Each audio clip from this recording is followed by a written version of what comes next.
ಸ್ನೇಹಿತರೆ, ಇತ್ತೀಚೆಗೆ ನಮ್ಮ ಮಾರುಕಟ್ಟೆಯಲ್ಲಿ ವಿದೇಶಿ ಹಣ್ಣುಗಳು ತುಂಬಾನೇ ಇದಾವೆ. ಕೆಲವೊಂದು ನಮಗೆ ಪರಿಚಯ ಇರುತ್ತೆ, ಕೆಲವೊಂದು ನಮ್ಗೆ ಪರಿಚಯ ಇರೋದಿಲ್ಲ. ಹೆಚ್ಚಾಗಿ ನಾವು ಪರಿಚಯ ಇರೋದನ್ನೇ ತಂದು ತಿಂತೇವೆ, ಪರಿಚಯ ಇಲ್ದಿರೋದನ್ನ ಬಿಟ್ಟು ಬಿಡ್ತೇವೆ. ಈ ಭೂಮಿ ಮೇಲಿರುವಂತಹ ಪ್ರತಿಯೊಂದು ಹಣ್ಣಿಂದಾಗ್ಲಿ ಅಥವಾ ಪ್ರತಿಯೊಂದು ಆಹಾರ ಪದಾರ್ಥಗಳಿಂದಾಗ್ಲಿ ನಮ್ಮ ದೇಹಕ್ಕೆ ಒಂದಲ್ಲ ಒಂದು ರೀತಿಯಲ್ಲಿ ಬೆನಿಫಿಟ್ ಅಂತೂ ಇದ್ದೇ ಇದೆ. ವಿದೇಶದಿಂದ ನಮ್ಮ ಮಾರುಕಟ್ಟೆಗೆ ಬಂದಿರುವಂತಹ ಹಣ್ಣಿನ ಬಗ್ಗೆ ನಮಗೆ ಮಾಹಿತಿ ಇಲ್ಲದೆ ಇರೋದ್ರಿಂದ, ಹಾಗೆಯೇ ಅದರ ಪರಿಚಯ ನಮಗೆ ಇಲ್ಲದೆ ಇರೋದ್ರಿಂದ ನಾವು ಅದರ ಬಗ್ಗೆ ಗಮನನೇ ಕೊಡೋದಿಲ್ಲ. ನಾನಿವತ್ತು ನಿಮಗೆ ಇದೇ ರೀತಿ ಮಾರುಕಟ್ಟೆಗೆ ಬಂದಿರುವಂತಹ ಒಂದು ವಿದೇಶಿ ಹಣ್ಣನ್ನ ಪರಿಚಯ ಮಾಡ್ತೀನಿ.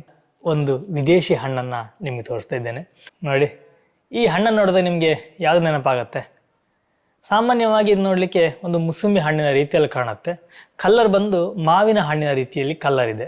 ಆದರೆ ಇಲ್ಲಿ ಬರುವಂಥ ಮುಸುಂಬಿ ಇನ್ನೂ ಸ್ವಲ್ಪ ಹಳದಿ ಬಣ್ಣದಲ್ಲಿರುತ್ತೆ. ಆದರೆ ಇದು ಒಂದು ಕೆಂಪು ಮತ್ತು ಹಳದಿ ಮಿಶ್ರಿತ ಬಣ್ಣದಲ್ಲಿರುವಂಥದ್ದು.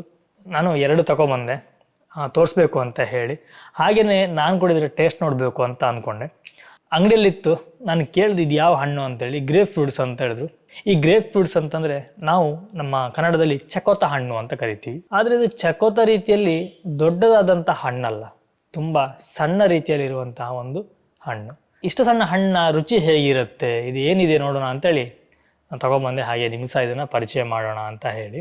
ಫಸ್ಟ್ ನಾನು ಇದನ್ನು ಕಟ್ ಮಾಡ್ತೀನಿ, ಒಳಗಡೆ ಯಾವ ಬಣ್ಣದಲ್ಲಿದೆ ಅಂತ ನೋಡೋಣ. ಸ್ನೇಹಿತರೆ, ಇದನ್ನೀಗ ನಾವು ಕಟ್ ಮಾಡೋಣ. ನೋಡಿ, ನಮಗೆ ನೋಡಲಿಕ್ಕೆ ಹೆಚ್ಚು ಕಮ್ಮಿ ಮುಸುಂಬಿ ಥರ ಕಾಣುತ್ತೆ. ವಾವ್, ಒಳಗಡೆ ನೋಡಿ, ನಾರ್ಮಲ್ ಆಗಿ ಬರುವಂತಹ ಚಕೋತಕ್ಕೂ ಇದಕ್ಕೂ ತುಂಬ ಡಿಫ್ರೆನ್ಸ್ ಇದೆ. ನೋಡಿ, ಇದರ ಕಲರ್ ಹೇಗಿದೆ ನೋಡಿ, ತುಂಬ ಚೆನ್ನಾಗಿದೆ ಕಲರ್ ಇದರದ್ದು. ನೋಡಿ, ಇದರ ಬೀಜ ಎಷ್ಟು ಸಣ್ಣದಿದೆ ನೋಡಿ. ನಾರ್ಮಲ್ ಆಗಿ ಬರುವಂತಹ ಚಕೋತದ ಬೀಜ ತುಂಬ ದೊಡ್ಡದಿರುತ್ತೆ, ಬಟ್ ಇದರ ಬೀಜ ತುಂಬ ಸಣ್ಣದಿದೆ.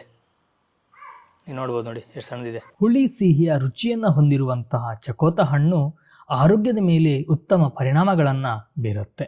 ಈ ಚಕೋತ ಹಣ್ಣು ಕೂಡ ನಿಂಬೆ ಹಣ್ಣು, ಕಿತ್ತಳೆಗಳಂತೆ ಸಿಟ್ರಸ್ ಹಣ್ಣುಗಳಲ್ಲಿ ಒಂದು. ನಾವು ಚಕೋತ ಹಣ್ಣಿನಲ್ಲಿ ಬಿಳಿ, ಹಳದಿ, ಗುಲಾಬಿ ಮತ್ತು ಕೆಂಪು ಬಣ್ಣಗಳಿಂದ ಕೂಡಿದಂಥ ವಿಧ ವಿಧ ರೀತಿಯ ಹಣ್ಣುಗಳನ್ನು ನೋಡಬಹುದು. ಈ ಪ್ರತಿಯೊಂದು ಹಣ್ಣು ಕೂಡ ರುಚಿಯಲ್ಲಿಯೂ ಸ್ವಲ್ಪ ಬದಲಾವಣೆಯನ್ನು ಹೊಂದಿರುತ್ತೆ. ಕೆಲವೊಂದು ಹಣ್ಣುಗಳು ಹುಳಿಯಾಗಿದ್ದರೆ ಕೆಲವೊಂದು ಸ್ವಲ್ಪ ಸಿಹಿಯಾಗಿರುತ್ತೆ, ಇನ್ನು ಕೆಲವೊಂದು ಸ್ವಲ್ಪ ಮಟ್ಟಿನ ಕಹಿಯ ರುಚಿಯನ್ನು ಸಹ ಹೊಂದಿರುತ್ತೆ. ಈ ಚಕೋತ ಹಣ್ಣಿನಲ್ಲಿರುವಂತಹ ಪೋಷಕಾಂಶಗಳು ನಮ್ಮ ಚರ್ಮವನ್ನು ಆರೋಗ್ಯವಾಗಿಡಲಿಕ್ಕೆ ಸಹಾಯ ಮಾಡುತ್ತೆ. ಸ್ನೇಹಿತರೆ, ಇದ್ರ ಬಗ್ಗೆ ಸಂಪೂರ್ಣ ಮಾಹಿತಿಯ ವಿಡಿಯೋವನ್ನು ನಮ್ಮ ಫುಡ್ ಮೀಡಿಯಾ ಯೂಟ್ಯೂಬ್ ಚಾನಲಲ್ಲಿ ಹಾಕಲಾಗಿದೆ. ನೀವು ಅಲ್ಲಿ ಹೋಗಿ ಈ ವಿಡಿಯೋವನ್ನು ನೋಡ್ಬೋದು. ಲಿಂಕನ್ನು ನಾನು ಬೈದಲ್ಲಿ ಕೊಟ್ಟಿರ್ತೀನಿ ಅಥವಾ ಫಸ್ಟ್ ಕಮೆಂಟಲ್ಲಿ ಪಿನ್ ಮಾಡಿರ್ತೀನಿ. ಇದೇ ರೀತಿಯ ಯೂಸ್ಫುಲ್ ಆದಂತಹ ಮಾಹಿತಿಯಾಗಿ ನಮ್ಮ ಪೇಜನ್ನು ಫಾಲೋ ಮಾಡ್ಕೊಳ್ಳಿ.